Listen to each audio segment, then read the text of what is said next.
Hey guys, I just want to review a build which I've been playing from the start of this league. It's the Disciple of Varashta minion build. Now, you should have seen many variations of this floating around by now, but I'm just going to go through the main points so that you have an idea of what the build actually is when I review it. So, while the Disciple of Varashta minion build is technically a minion build, and you can actually play tradition minions with it, the main power doesn't just come from your passively generated minions like Spectres. Instead, we use mainly two minion commands. First, we have Ruzan's Trap, which drops a large AoE for absolutely clearing out packs of mobs. But more importantly, we have Kalari's Deception. This thing does damage in a radial AoE, and it actually does more damage the more times you consecutively spam it. That mechanic right there is how we get the most out of our single target damage. Now, in order to really take advantage of these minion commands, we take Archon of Undeath on the tree. What this does is that it drastically reduces the cooldown of our commands, allowing us to just constantly spam them.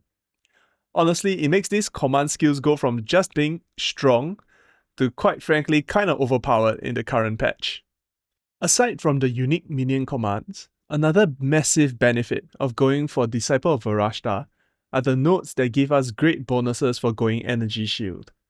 First up, the fourth teaching reduces your Energy Shield charge delay by a full second, which just makes Energy Shield feel so much better and smoother to play.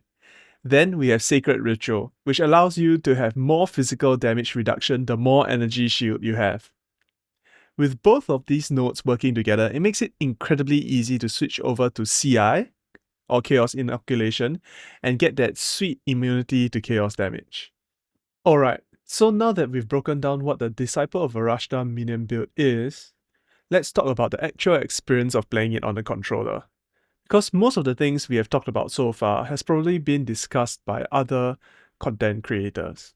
One nice thing about playing this build on the controller is that the controller setup automatically targets mobs, which is nice to have when you just want to relax and kill mobs. This is also not a problem when you're using Ruzan's Trap, because the traps are randomly placed around general areas anyway.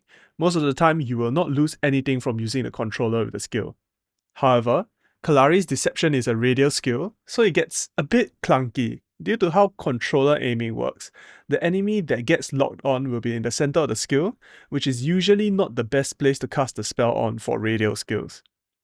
Also, since the controller doesn't allow us to have as good control as the mouse and keyboard, especially for ranged radial skills, we might fire off skills in places where we don't mean to. This is a problem because our main DPS skills, the minion commands, are on a pretty hefty cooldown outside of Archon of Undeath.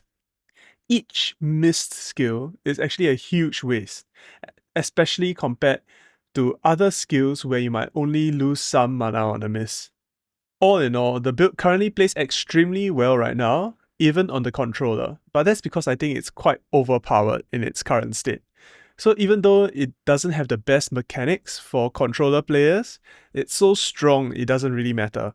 Especially after you get Dominion, which removes the cooldown for Archon of Undeath.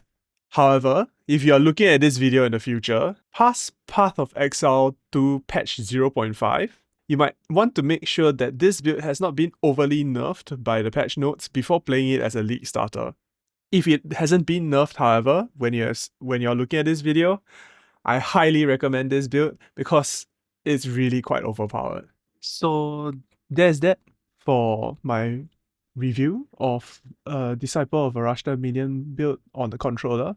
Please let me know if there's any other things that you want to ask about the build, or you want to ask about playing controllers in Path of Exile 2, or maybe even in Path of Exile 1.